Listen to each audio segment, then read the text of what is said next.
Bonjour, Monsieur Dufour. Alors, on aimerait que vous nous parliez un peu de qui vous êtes, en fait, puis qu'est-ce que vous pensez, justement, des produits du terroir du Québec? Au départ, je me nomme Maurice Dufour, président de Charlevoix. C'est avec nous que vous avez connu le mignon de Charlevoix, le ciel de Charlevoix, le fromage fin de la région de Charlevoix. Charlevoix situé à 100 km au nord de Québec, Baie-Saint-Paul plus précisément, notre village natal. Et fromage que ça fait quand même une douzaine d'années qu'il existe. Et on est ici pour promouvoir nos fromages à la sortie pour les marchés américains, entre autres. Et la question que vous me posiez, c'est la question terroir. Moi, c'est un mot que je trouve un peu trop galvaudé. On l'a trouvé galvaudé un peu trop en 95 d'ailleurs. Et les gens utilisent ça à n'importe quel escient. Il y a même des gens qui font des souliers du terroir dans la province de Québec. Donc, il faut faire attention à ce qu'on dit et à ce qu'on fait.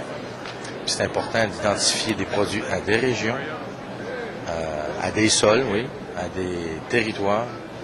Mais de là à mettre le mot terroir et qu'il soit utilisé pour n'importe qui, c'est peut-être pas la meilleure chose. Donc, utiliser des bons mots aux bons endroits avec les bons produits, c'est la meilleure chose qui peut être faite. Oui, je pense que je suis tout à fait d'accord avec vous.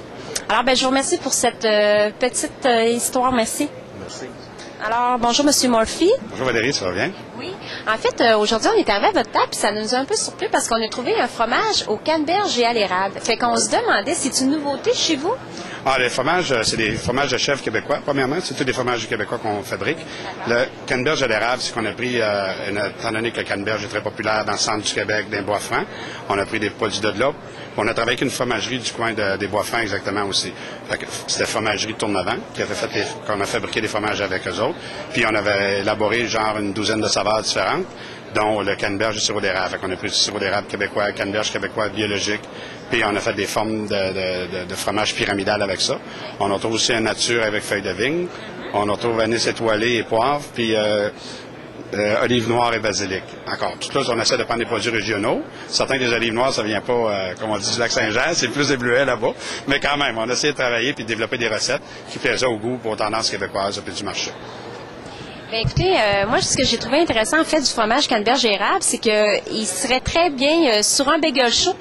C'était très intéressant. Fait que, écoutez, je vous remercie pour cette petite entrevue. OK. Merci, au revoir.